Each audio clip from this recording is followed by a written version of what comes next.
Good evening. Our top of the hour headlines. Gabungan Party SARAWAK GPS fine-tunes draft before signing the agreement on unity government tomorrow. Meanwhile, in Sabah, Gabungan Rakyat Sabah GRS Constitution allows for direct membership, and palm oil sludge could be the new economic opportunity for Sarawak. Hello there, you're now with me, Dallas Elliott, and this is TVS Nightline.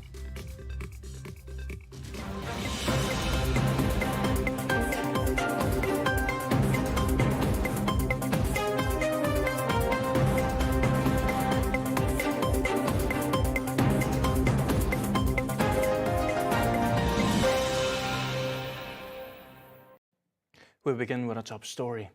Gabungan Party SARAWAK GPS is fine-tuning the Unity Government Agreement draft before it's being signed tomorrow. GPS Secretary General Dr. Sri Alexander Nantalinggi said the fine-tuning was done to ensure that the point of view of GPS are included in the MOU. Untuk melihat kepada draft yang telah dimajukan kepada GPS, perjanjian persefahaman kerjasama untuk membentuk kerajaan gabungan yang mungkin dinamakan nanti dikenali sebagai Kerajaan Perpaduan Malaysia lah, untuk bertry ditangani besok di Kuala Lumpur. Jadi mesyuarat pada hari ini memperhalusi lebih-lebih lagi dari segi pandangan gabungan Parti Sarawak yang penting bagi GPS ditetapkan termasuk dalam perjanjian persefahaman itu. He said this after the GPS Supreme Council meeting at the PBB headquarters on Thursday. The Works Minister assures that GPS will continue to support the unity government under the Prime Minister Datuk Seri Anwar Ibrahim. He said the strong support will be translated this Monday, December 19th, through the vote of confidence when the Parliament convenes. Gabungan Rakyat Sabah GRS Constitution allows for direct membership, a check on its website shows. Now, this follows claims that 4 Sabah MPs who won their seats at last month's general election are direct members of GRS and did not run foul of the anti-hopping law by leaving Sabah's Bersatu. There had been doubts over the status of the 4 after Sabah Bersatu leaders said last week that they were leaving the party en masse. Rival politicians said their resignation from the party meant that they would have to vacate their seat following the newly enforced anti-hopping law. The MPs are Armizan Ali of Papar, Khairul Firdaus Akbar Khan of Batu Sapi, Mat Bali Musa of Sepitang, and Jonathan Yassin of Ranau. Now on the line we have our colleague Amirul Mukminin live from Sabah. Take away, Amirul. GRS Constitution allow for direct membership involve 4 MPs from Sabah, which is Armizan Ali Papar, Khairul Firdaus Akbar Han Batu Sapi, Mabali Musa Sepitang, and Jonathan Yassin from Ranau. Based on the interview today, Armizan said that he signed up for GRS direct membership before nomination for GE15 had won the Papar seat on the GRS ticket. Based on the report by Bernama, Armizan, who is the Minister for Sabah and Sarawak Affairs, was one of the individuals involved in the drafting of GRS Constitution, and he obtained copy of the institution in which Article 2 states that GRS is an organization that is both an individual and coalition of political parties and non-governmental organization NGOs. Article 6 states that the party accepts 2 types of membership, direct and organizational. Armizan did not say whether the 3 other MPs had also become GRS member before the election. Meanwhile, a source told the media today that all 6 of GRS GE candidates from Bersatu Sabah had joined the coalition before nomination day. The other 2 are Nixon Abdul Habi and Rudy Awawu failed to win the Semporna and Kudat seat, respectively. It was previously reported that the resignation of Bersatu Sabah members will have to be formally accepted by Bersatu Secretary General Hamzah Zainuddin before the exit is official. Now, palm oil sludge has the potential to add value to the production of solar panel film protection in efforts to strengthen the state's renewable energy sector, as well as a sustainable circular economy. Thus, Premier of Sarawak, Dato' Petinggi Abang Johari Tun Openg urged palm oil industry players to tap into the new avenue of energy production. There is a new technology to protect the film of the panel. And one of the oil needed is palm oil sludge, meaning you don't throw your sludge, you use your sludge bag, and then that will produce energy, and energy will be used by the industry itself, including palm oil, and yet from palm oil you again produce sludge. This is what we call circular economy. And I hope the palm oil people industry will look into this. According to him, palm oil sludge, which was often deemed as waste, is a new technology required in protecting the solar panel's film in producing energy. In the meantime, Abang Johari also advised that Sarawak must adopt a policy that will ensure Sarawak has the ability to generate income in the future in efforts to incorporate environmental, social and governance ESG issues. This is because investors are placing greater importance on environmental sustainability when making investment decisions.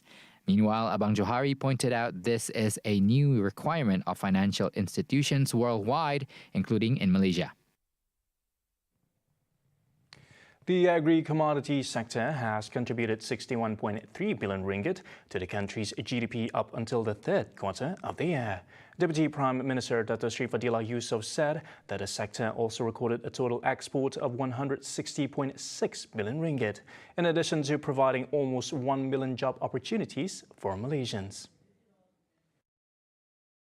Fadillah, who also helms the Ministry of Plantations and Commodity portfolio, said he would meet with the agri-commodity industry players next week to look at several matters and the entire supply chain, including exports and supplies. Dan keseluruhan ini yang kita nak kena pasti, dan setelah itu baru kita akan berunding dengan kementerian-kementerian yang terlibat, sama ada Kementerian Sumber Manusia, the Foreign Affairs, bagaimana kita nak strategiskan supaya pertama sekali kita akan dapat melihat pada pengeluaran dalaman kita, kemudian ekspor market kita, kemudian hasilan hiliran. Fadillah noted that the government is aware that the continued dependence on foreign labor could affect the plantation sector, especially the palm oil industry, in the long run. Where as of October 30th this year, over 150,000 foreign workers were reported working in the plantation sector. As such, he said short-term and long-term courses to increase awareness and skills in the use of machinery should be intensified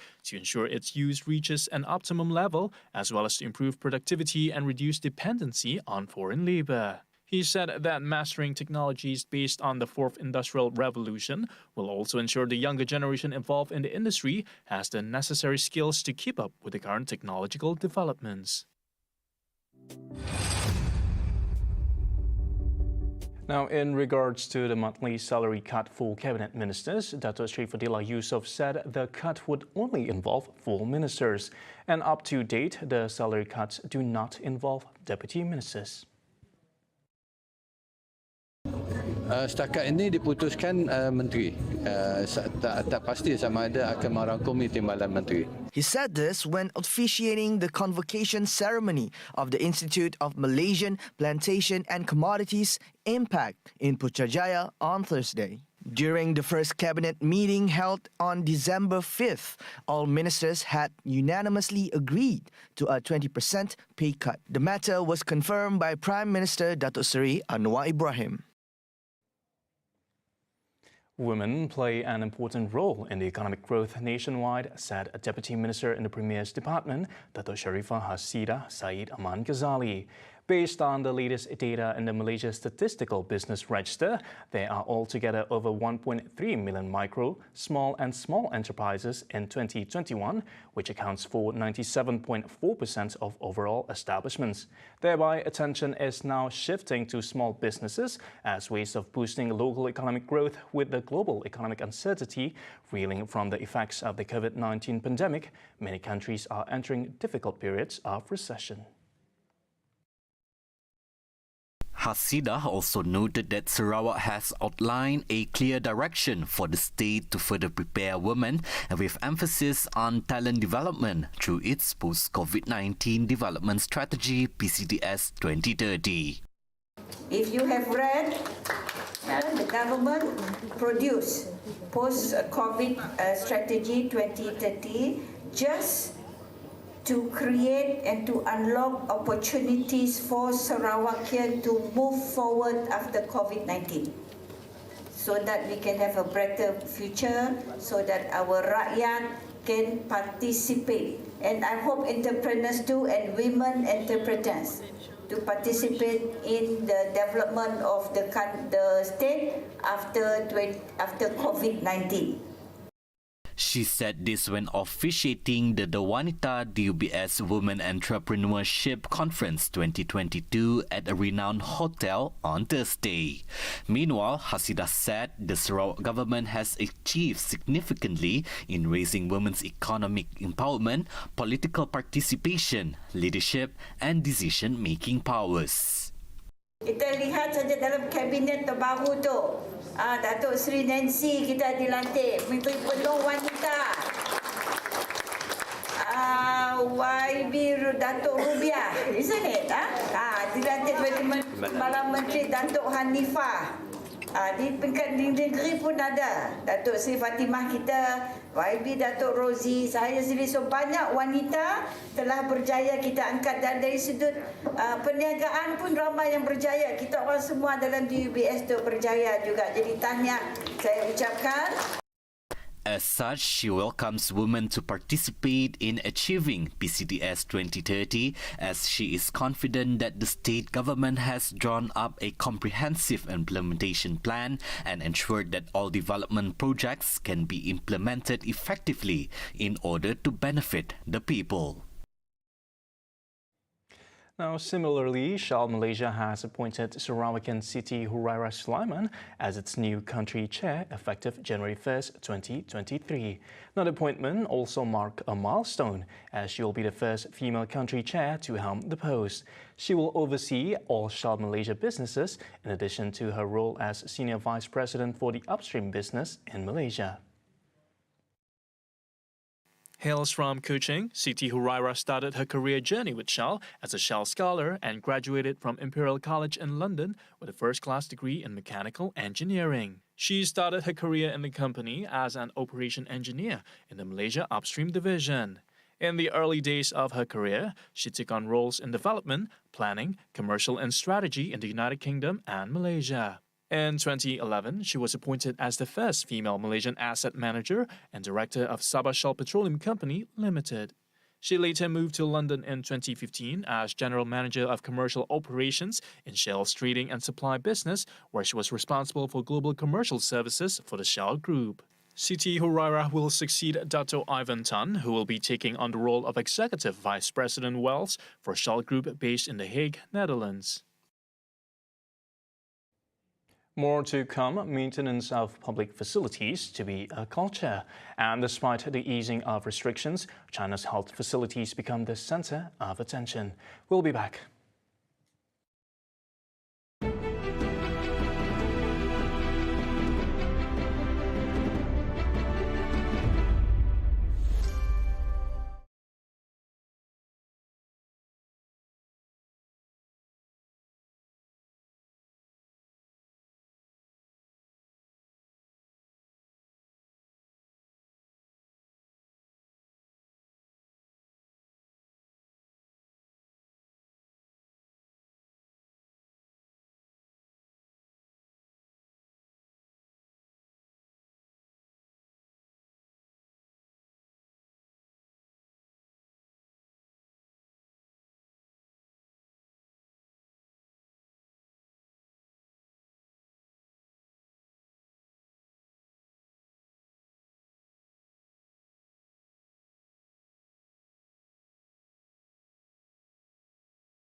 You're watching TVS Nightline. The Ministry of Education today warned that it will not tolerate any form of extremism, racism and gangsterism to breed in school. Its Minister Fadlina Siddiq said that the matter is being viewed seriously to ensure that students develop in a healthy and inclusive environment, with an emphasis on human dignity through the formation of manners, morality and integrity. Kanak-kanak ini membesar dalam konteks harmoni, suasana sekolah yang selamat, dan sebab itu kita percaya bahawa dengan adanya pembentukan adab, akhlak dan integriti ini akan pastinya mengatasi isu-isu termasuklah isu ekstremisme. Fadlina added it is among the 7 thrusts the ministry will be focusing on to solve the recurring issues in the sector, including the dilapidated schools in Sarawak and Sabah. Speaking at a special media conference at the ministry on Thursday, she added that MOE will continue implementing existing policies and improve the delivery process to ensure its efficiency and effectiveness pending review. Similarly, Fadlina announced that the ministry will reactivate the National Education Advisory Council as provided for under the Education Act 1996. The council will be chaired by her and the 15 committee members comprising stakeholders including activists, teachers, former teachers and academics. Also present was Deputy Education Minister Lim Hui Ying, the ministry's Secretary General Dato Yusran Shah Muhammad Yusof and Director General of Education Dato Karudin Ghazali. The maintenance of public transport facilities in the country must become a culture. Transport Minister Anthony Loke said that this is to ensure that such services can remain at the optimum level for commuters. He said such culture must become a norm among those who are entrusted with such duties so that there is a consistency in the performance of such facilities. He added that action should not just be taken when there is an issue on the maintenance of a certain facility. He further said that he had asked Prasarana Malaysia Berhad and Kereta Api Tanah Melayu Berhad to attend a post-cabinet meeting at the Transport Ministry. He revealed that both have not been invited for such meetings for the past 2 years. Loke said the meeting would focus on the operation of the public transport system, commuters and maintenance of facilities which involve the two service providers. He also reiterated that he wants to make sure not only the highlight areas are focused, but all stations need the same initiative. Families of inmates at prisons, moral rehab centers, special detention centers, and the Henry Gurney School are allowed to visit them for reunions on December 27 and 28 in conjunction with the Christmas celebrations. The prison department, in a statement today, said that priority visits are given to Christian inmates only through face-to-face or online meetings. The statement added that for families who choose the face-to-face method, visiting time is from 8:15 a.m. to 4:15 p.m. Meanwhile, the online method is from December 29th to 31st. According to the department, an inmate is only allowed to receive a one-time visit from family members. The reunion visit is only given to visitors who make an appointment through 3 booking methods, namely the iVisit system on the website prison.gov.my, phone calls or via letter to the institution concerned. The prison department said the institution will set the date and meeting session after the reservation is made. In addition, families who chose the face-to-face methods must do an RT-PCR or swab test 3 days prior to visit, besides bringing a visit card and identification card to facilitate visitation matches. The statement added visitors are subject to the Prison Act and regulations.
Welcome back. Now, over in China, despite the easing of the long health restrictions, the COVID-19 situation in the country has gotten even worse in recent days, with long queues snaking outside clinics and hospitals. Some patients were seen receiving intravenous or IV drips on the streets outside of a clinic. Videos circulating online showed patients receiving their IV drips in privately owned vehicles due to the massive number of symptomatic infections. As of Wednesday, December 14, the country reported over 371,000 cases of infections with symptoms. At the same time, China's National Health Commission on Thursday reported 2,000 new symptomatic infections on December 14, a slight decrease from 2,291 which was recorded a day earlier. Authorities are worried that this is a worrying sign that a new wave of infections is brewing, even though statistics have gradually decreased and that COVID-19 testing has eased. Meanwhile, in Beijing, residents were seen crowding around pharmacies since early morning on Thursday to stock up on medicines in hopes to avoid queuing up at clinics and hospitals. I'm worried. I'm definitely worried that I'll be infected too, because after all, the virus is spreading so fast, especially now that the whole country has already opened up. I'm afraid that I'll also get sick. As for medicine, you need to buy some cold medicine. But if you really do get infected, it seems that the usual fever medicine doesn't really work. Liberal Shan, on the other hand, has stocked up his medical supplies in advance and advised people to test themselves regularly if they are feeling unwell. There is indeed a lot of positive cases now. Basically, if you have a cold, then you're positive. When you test yourself at home, you're also positive. I also tested positive before, but after staying at home for a few days, taking some medicine and drinking a lot of water, after 2 or 3 days, you'll test negative. It's not a big problem. Now, still on COVID-19 development, as the chief of the World Health Organization WHO said on Wednesday that he hopes COVID-19 would no longer be a global health emergency by sometime next year. WHO Director General Tedros Ghebreyesus said the WHO COVID-19 Emergency Committee would next month discuss the criteria for declaring an end to the COVID-19 emergency. He said, however, that the SARS-CoV-2 virus, the culprit behind the COVID-19 pandemic, will not go away.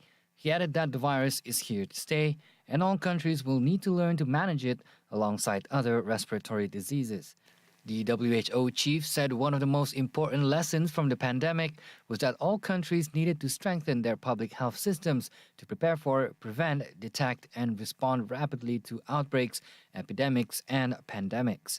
Another key lesson was the need for much stronger cooperation in collaboration rather than competition and confusion that marked the global response to COVID-19.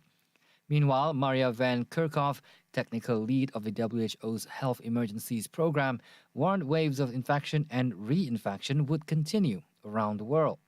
The number of weekly new deaths reported by countries still hovers between 8,000 to 10,000. Mike Ryan, Executive Director of the WHO Health Emergencies Program, warned that the world still does not know how the SARS-CoV-2 virus will evolve in the future, and such uncertainties add to risks. Wrapping up Nightline tonight, Peru declared a 30-day nationwide state of emergency on Wednesday in the wake of widespread protests that have left 7 people dead. The protest was sparked after former President Pedro Castillo was impeached and arrested last week after attempting to dissolve parliament.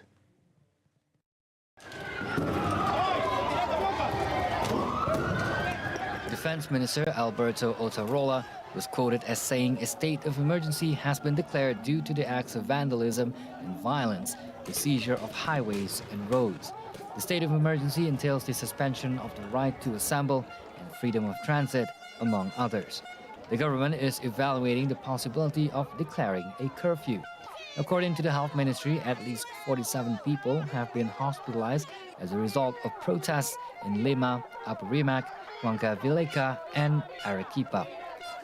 Otarola said the army has been deployed to protect public spaces across the country.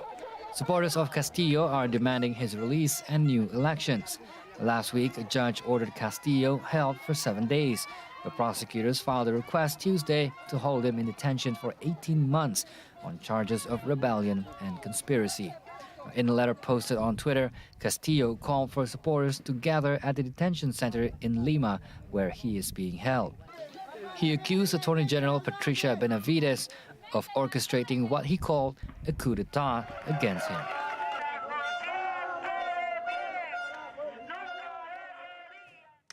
See the world closer with TVS as we bring you the latest news, both locally and internationally, just a click away. More headlines anytime at tvstv.my or follow us on our social media. And that's all the time we have for TVS Nightline. My name is Douglas Elliott. Thank you and have a good night.